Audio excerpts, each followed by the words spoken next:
Cara, quem foi o cara, quem foi o treinador que te inspirou a querer ser treinador também? Você sabe que é um direcionamento que acontece com naturalidade dentro da carreira de alguém. Quando eu comecei a jogar, eu queria estar dentro de um clube de futebol. Eu, desde 6, 7 anos, eu era mascote da Ferroviária. Legal. Meu pai era diretor de futebol, então eu conheci as grandes equipes da Ferroviária de Araraquara. Viajava no ônibus da Ferroviária quando íamos jogar no interior. Se não, jogando em casa, eu estava lá tirando fotografia com o time, pegando bola atrás do gol. Participava de todos os treinamentos, praticamente, da equipe da Ferroviária, isso com 6, 7 anos.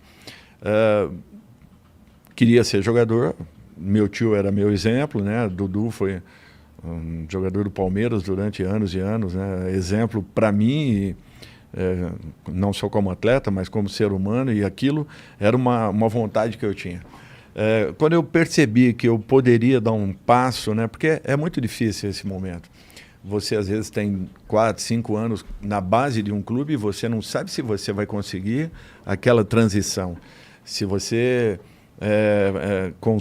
caso você consiga passar o profissional da equipe, você não sabe se você vai se manter como um pequeno jogador, um médio jogador, um jogador top. Você não tem como mensurar tudo isso.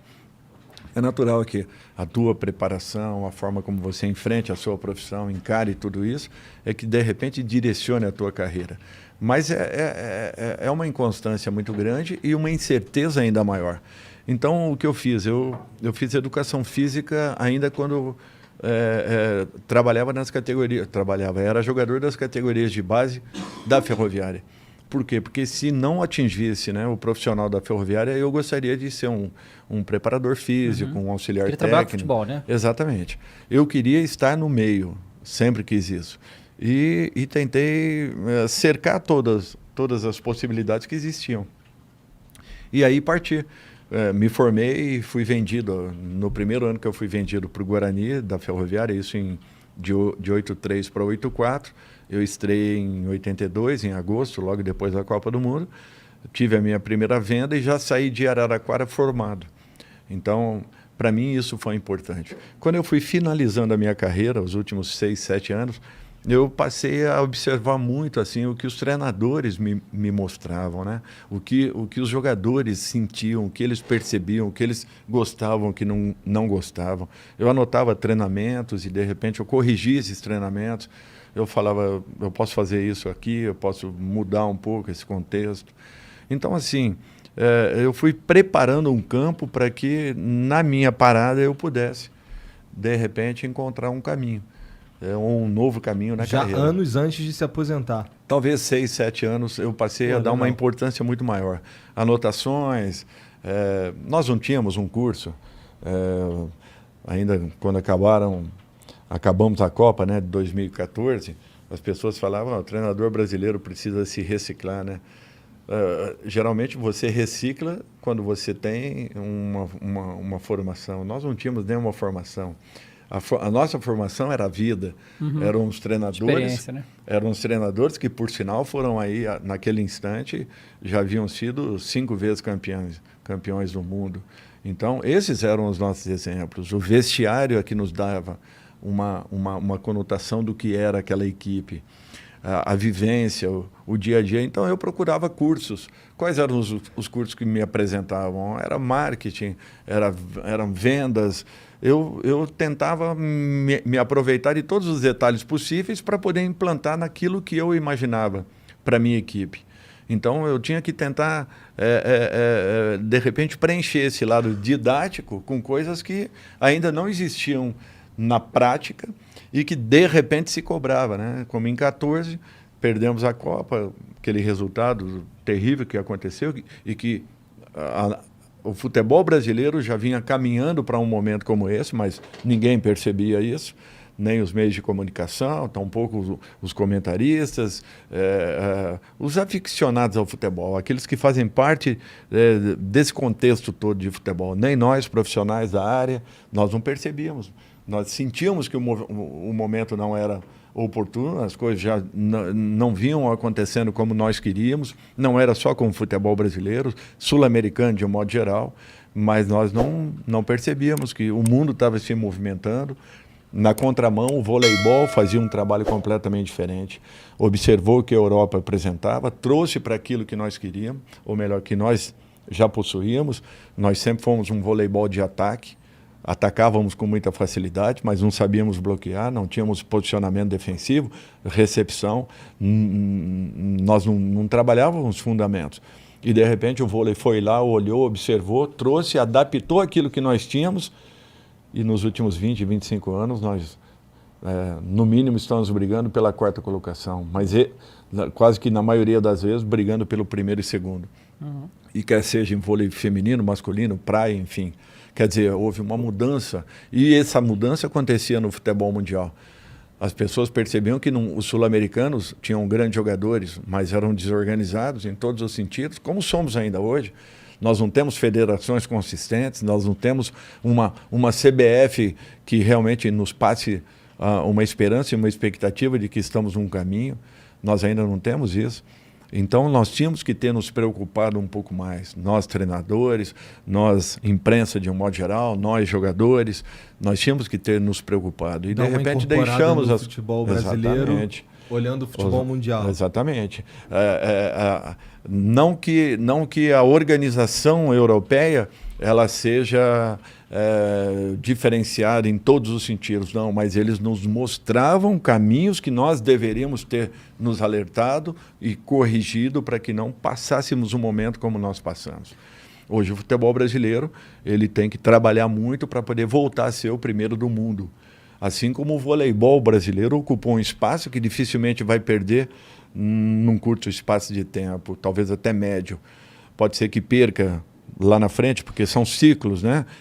Isso tudo é muito relativo. Talvez tenhamos agora um problema na seleção, porque saímos de gerações vitoriosas no vôlei e, de repente, estamos pegando um momento de transição. Talvez isso aconteça, talvez não aconteça, pela capacidade dos nossos atletas de se reinventarem. E eu acho que é isso que nós buscamos também no futebol. Nós precisamos voltar a viver um grande momento. E só vamos viver esse momento se nós nos agruparmos, nos juntarmos, não da maneira como nós estamos fazendo, que tudo de fora é muito bom, tudo de dentro é uma porcaria. Aliás, o brasileiro tem isso, né? A Marília, infelizmente, que nos deixou aí há uma semana, era a rainha da sofrência. E, de repente, quando a pessoa parte desse mundo, a gente vê que a história dela era muito mais rica do que nós imaginávamos. Uma pessoa que com 26 anos deixa 300 músicas gravadas na sua carreira, que era reconhecida por todos aqueles que estavam à sua volta como uma pessoa de um coração fantástico, de uma atuação em todos os aspectos, era boníssima com todos os artistas que estavam à sua volta. Essa pessoa ela tinha que ter um reconhecimento muito maior do que apenas ser reconhecida como a rainha da sofrência no nosso país. Então, a pessoa às vezes tem que parar a sua atividade ou morrer para que ela possa ter um reconhecimento. O nosso país é assim. Nós trabalhamos dessa forma, nós aprendemos dessa forma, aliás, erradamente, mas aprendemos assim. E nós temos que passar a valorizar um pouco mais aquilo que é feito aqui dentro, aquilo que é trabalhado aqui dentro, para que nós possamos ter o nosso caminho, a nossa essência valorizada. Ninguém foi 5 vezes campeão do mundo por um acaso no futebol. Ninguém tem um Ayrton Senna por um acaso. Ninguém tem um campeão, um vice-campeão de surf por um acaso. É porque existe trabalho, existe capacidade. Então, se nós temos essa capacidade, nós precisamos apenas desenvolvê-la. E os nossos gestores precisam acordar, porque o mundo gira muito rápido. E com o advento da internet, então, as coisas ficaram com um dinamismo tão grande que você, às vezes, não consegue acompanhar a velocidade das mudanças. Tu sente que a seleção brasileira não está fazendo o mesmo movimento que a seleção brasileira de vôlei fez? Tu acha não, que a gente não a seleção brasileira. eu não sinto que o futebol brasileiro esteja fazendo o mesmo movimento que as equipes de vôlei fizeram, Entendi. a federação de vôlei fez lá atrás. Não sei se isso foi algo programado, preparado, ou se aleatoriamente acabou acontecendo. Ou se nós conseguimos juntar e qualificarmos os nossos atletas ao ponto de serem quase imbatíveis nos últimos 20 anos. Entendi. Mas foi feito um grande trabalho. Se a CBF, a CBV, ela errou em algum momento, eu não sei. Fato é esse que nunca aconteceu com a CBF. A CBF nunca se preocupou com os nossos clubes, nunca se preocupou com as nossas federações. A CBF sempre foi, desculpem, mas um balcão de negociação, de né? negociações. Mas eu concordo contigo. Essa última diretoria que entrou estava começando a movimentar um pouco diferente todo esse eixo que já era viciado há anos e anos. E nunca foram punidas. Essas pessoas nunca foram punidas. Então, assim como na política, assim como em outras áreas, aconteceram coisas absurdas dentro das entidades que dirigem o futebol brasileiro. E, de repente, a culpa do 7-1 foi principalmente do nosso treinador e daquele grupo de jogadores que ali estavam. Erradamente. Todos nós que estamos e habitávamos em torno do futebol até aquele momento, fomos, de alguma forma, culpados por aquele resultado, por aquilo que vinha acontecendo há 25 anos atrás e que nós não percebêramos em momento nenhum. Deixamos aquilo acontecer.